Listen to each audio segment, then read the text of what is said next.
Записать, поделиться.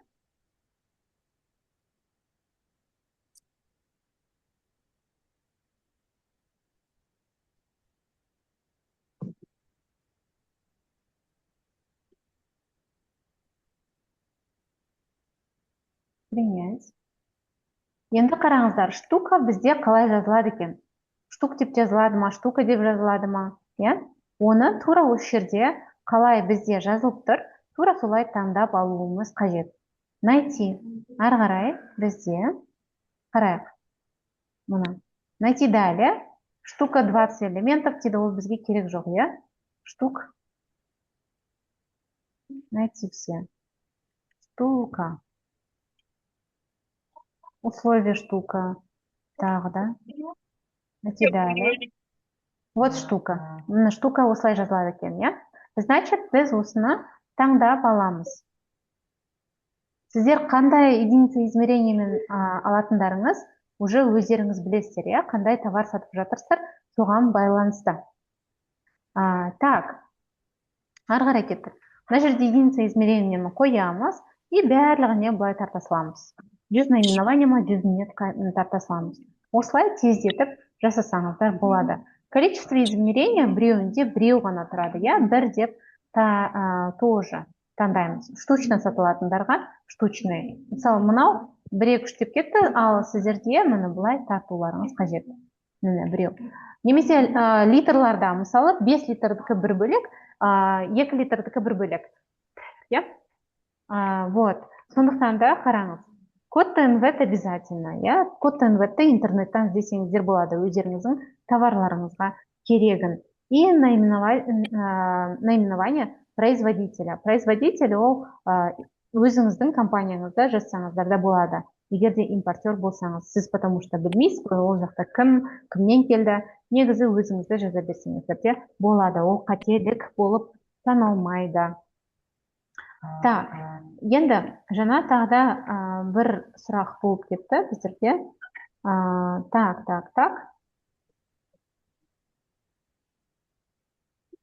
Так, мен НКТ-ға тіркелдім дейді, логин, пароль жіберсем, өзі көрсететін 4 түрлі гүлді тіркеп көрсетесіз бе? Өзім жасамадым, дұрыс жасамадым ғой деймін. Осы гүлге қалай түсеміз?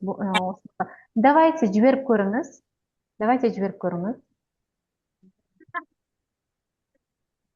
Сіз өзіңіз іздеп көрдіңіз бе? Сіз Каспиға енгізіп, сол гүлдің жаңағы атауын немесе тауып көрдіңіз бе НКТ-дан?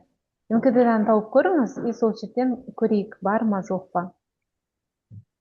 Жоқ болатын болсаңыз, өзіңіз тіркей салсаңыздар да болады. Жаңадан алып. Так, барлығы түсінікті ма? Товарларыңызды қалай тіркеу керектігін түсінікті ма? Қай жерде сіздастар, не важно. Вот Каспи кассаны көрсеттім, Каспи Пейді көрсеттім, онлайн Каспиді көрсеттім. Барлығында сіздер обязательно нацкаталогқа тіркейсіздер. 1С-дағында көрсеттім, я. Нацкаталогқа обязательно тіркеу керек. Одан кейін барып, қай жерде сатсаңызда, мына бір блеска для губты көрсеттім, я. Мен бұны қазір қай жерден Каспимен ұрсам да, 1С-мен таңдасам да, мына штрих-кодтың атымен мынау прям блеск полностью шығып тұр. Сонда сіз товарыңызды енгізсеңіз, любой жерден сатсаңыз да, сіздің штрих-кодыңыз уже тіркелген, значит, сіздің товарыңызды любой адам сатқан кезде, осы сіздің берген штрих-кодыңыз арқылы осы товарды полностью тауып жүргізіп отырады.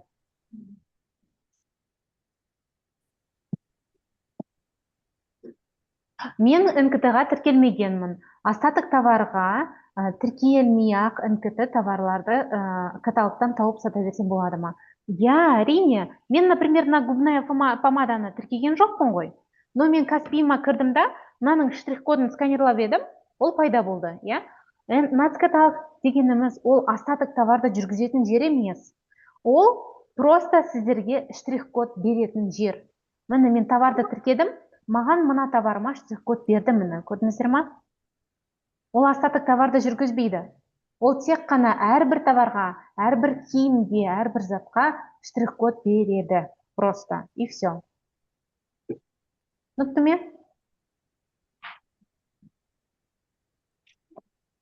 Қараңыз, Айгүл ханым, давайте мынау Айжан ханымдікі практикада біз қарап көрейік, иә? Қалай болады? Гость войти дейік, мына гүл сататын кісі. Бірнеше күн болды. Сіз неге қазақша FF деп қойғансыз? FF дегеніміз не? ААдан басталады ма сонда? АА дегеннен басталады, значит, иә? Қазір мен де FF деп жүрмеймін бұл жерде. Иә.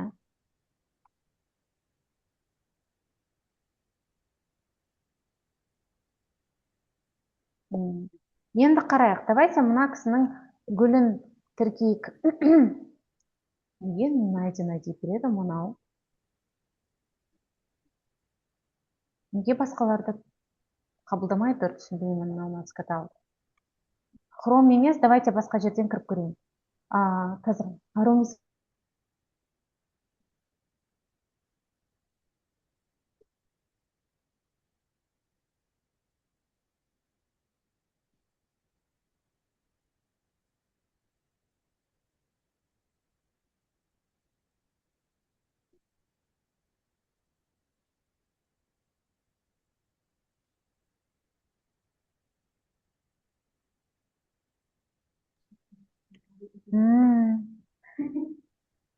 Так, давайте мына жерден көрейік. Нас каталог деп. Анау нас каталог мені кіргізбей жатыр хром. Осы жерден көрмесек. Войти. Мені что-то оқығысы келмейді ана жақ. Енді мынаны көрейік.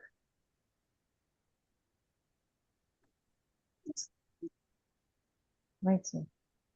Дұрыс емес дейді сіздің логин пароліңіз.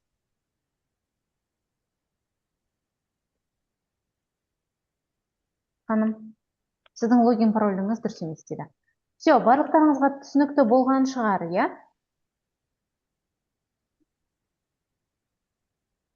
Иә, болады, запись болады. Мен записқа, давайте орысшасын көрейік. Запись болады, записта енді қарап. Айжамал ханым, сәлеметсіз бе? Дауыс естіліп тұр ма, Айжамал ханым? Менде орысша FF-пен тіркеген болатын. Все хорошо. Так.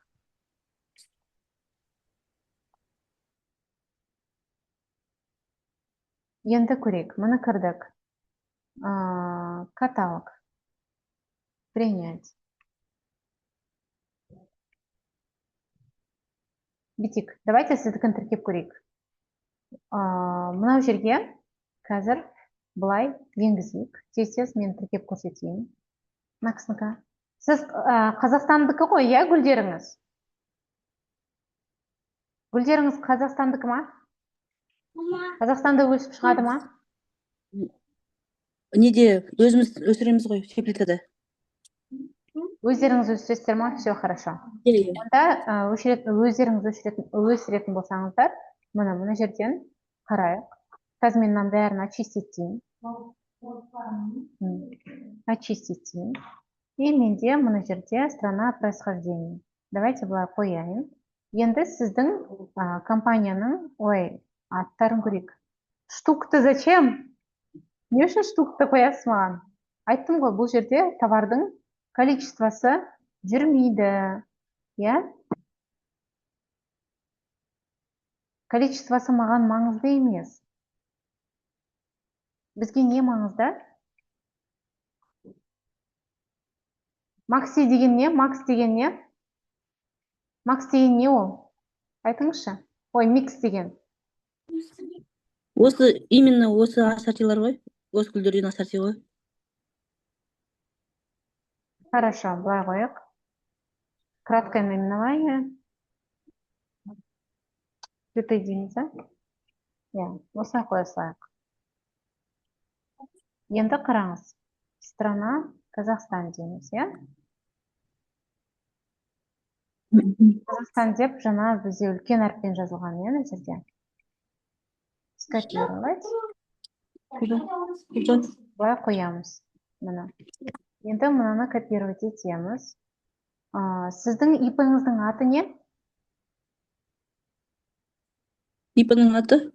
Мына жерде штучно сатасыз ғой сіз, да? Иә, штучно сатамыз. Штучно сатасыз.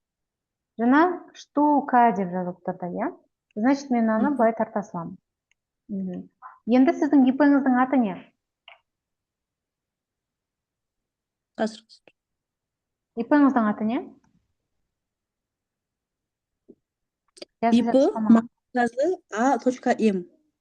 Ойбай, жазасаңызшы мен десем. Қазір. Мына жерге енді цветы дейік. Найти. Оқытыруды тауып беру керек, иә?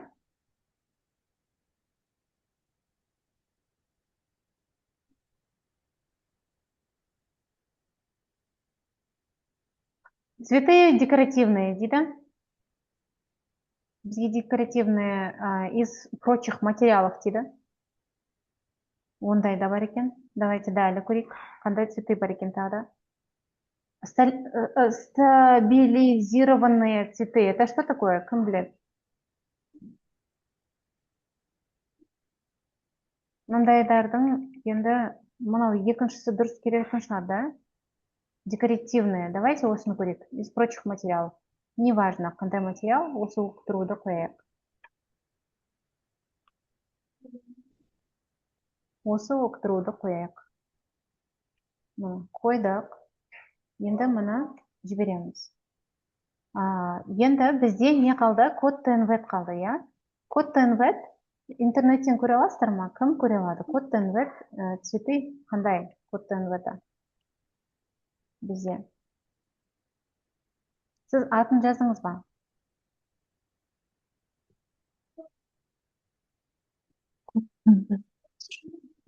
Қараңыздар. Бізде сатқан товарлардың НКТ кодын тауар сатқан адам счет фактураға салады ғой. Біз сол товарды келесі адамға сатқанда сол СФ-да салынған НКТ кодын алып сата беремін ғой, иә? Иә, сізге СФ-мен келеді, и сол СФ-мен келген нәрсені сіз уже арғарай сата аласыз НКТ номермен.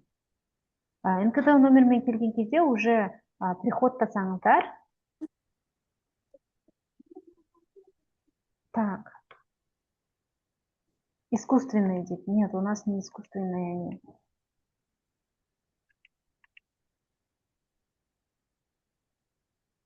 Гвоздика дейді. Ойбай, гвоздикасын тағы. Вот, сезонные. Давайте осыны алайық. Вот, код TNVET алдық. Мына жерге қоямыз қазір код TNVET. Обязательно қызылмен жазылып тұрған нәрселердің барлығын толтырамыз. Значит, маған код TNVET қана қалды, иә? Код TNVET қоямын, и мұны белгілеймін. 4 еді, 5 еді бізде наименование. 4. Енді ИП. Сіздің ИП-іңіздің атын қоямын жерге. Потому что производитель обязательно, я тоже. Міне, қойды. Марказы A.M. деген жазу бар. Все, ничего страшного. Жақсы. Все. Міне. Сақтадық. Енді сіздің жаңағы нац каталогына кіреміз, иә? Нац каталогқа кіреміз. Мен мына жерде бірдеңе толтырдым. Енді мына жерде қараңыздар. Импорт товары, мына Excel-ға сақтадық қой, да? Енді мои заявки деген жерге мына экспорт дейміз. Ой, импорт дейміз.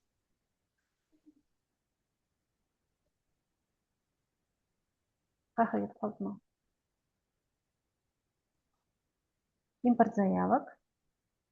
И мен жаңағы шаблонымды, Excel-мен толтырған нәрсемді мына жерге саламын.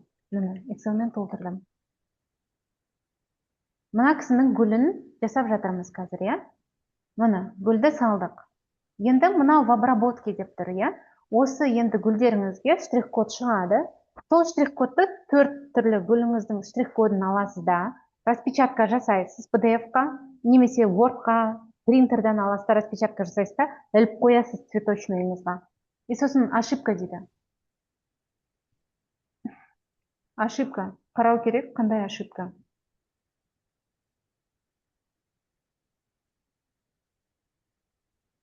Ошибка обработки. көрдіңіздер ме? Бірден тіркемей қойды. Ошибка беруі мүмкін осылай. Біртіндеп отыруға да болады. Бірақ желательно. Я поняла, не үшін ошибка. Кодтан бетті қарасаңыздаршы, 1-2-3 деп кетіпті. Оқытыру да сондай болып кеткен шығар, скорее всего. Мына оқытыру 4-5 деп кеткен. Вот, көрдіңіздер ме? Ошибканы көрсетіп тұр. Қазір енді жөндейміз соны. Хорошо? Мынау зависать етіп қалды барлығы. Пару минут.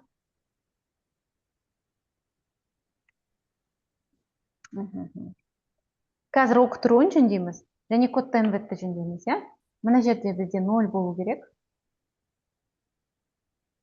Қайтадан. 1 минут. Так, сұрақтарыңыз болса қойып алыңыздар, и мен сонымен аяқтайын, хорошо? И сіздерге жазуды жіберемін, жазылған видеоны сіздерге потом жіберіп қоямын. Жарайды ма? Сол жерден өздеріңіздің жұмыстарыңызды біткен кезде 2-ге қойып па тездетіп тыңдап аласыздар. YouTube несінен ашылады, ссылкасы мен YouTube'дан көре аласыздар. Хорошо? Вот, мына енді сохранить деймін. Қайтадан бір рет жүктеп көрейік.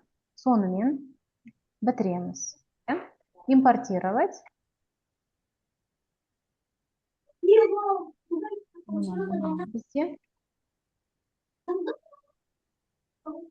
Көрдіңіздер ме? Ошибка шығатын болса, сіздердің жаңағы атын өзгерту керек, атын өзгерт дейді маған. Бұл нәрсе уже бар, атын өзгерт дейді. Значит, мен мына жерде атын өзгертемін. Сондай бір нәрсесі бар екенін біліп тұрдым ғой жаңа. Хорошо. Бүйтейік. Переименовать деймін. НКТ сюда. Так, все. Енді қайтадан кіремін. Қайтадан кіремін да, скачать. Обработка.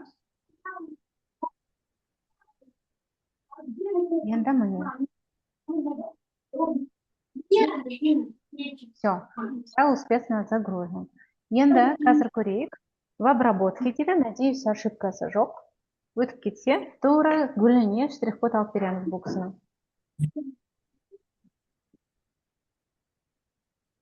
Успешно обработано дейді. Өтті, Қазір көрейік, мои товары деген жерге бар ма екен, жоқ екен. Сіз егерде қазір 1-2 сағаттан кейін немесе ертең, мынау модерацияда тұр, хорошо? Ертең осыны, егерде бүгін қазірінен обновить етіп отырыңыз, сол кезде мына жерде обработано болып тұрса, сізге штрих-код пайда болады, Мои товары деген жерге кірген кезде гүлдеріңіз тұратын болса, соны суретке түсіп, группаға жіберіп қойыңыз, жарайды ма? Жақсы. Мен мои заявки деп мен бір-бірден енгізбекші болған ғой. Қарасаңыз не жерде, тоже мен өзімді ошибка тұр, оларды керек емес все уже. Олар удалитын болса, мен салғаным шығады, мына жерде мои товары деп, сол кезде гүлдеріңіздің штрих-кодтарын, фотосын жіберіңіз бізге. Все, рахмет барлықтарыңызға. Рахмет үлкен. Запись сіздерге ссылка ретінде болады, и және жіберіп қоямын. Кешегі ссылканы алдыңғы сабақтықінде жіберіп қоямын, өздеріңіз қарап шығасыздар. Жарайды ма? Ханым, бір сұрақ бола ма? Біз үлгермей жатырмыз, оны сатқызбай қоймай ма әлі? Біз 1-2 апта жасайтын осыны енді. Сата беруге болады ғой, без НКТ? Сата беруге болады, әрине сата беруге болады. Все, рахмет. Штрих-кодты пока, ол штрих-код қой. Тағы да бір қарап шығыңыздар, записта барлығы түсінікті болады деймін, ойлаймын. Сондықтан да записті қарап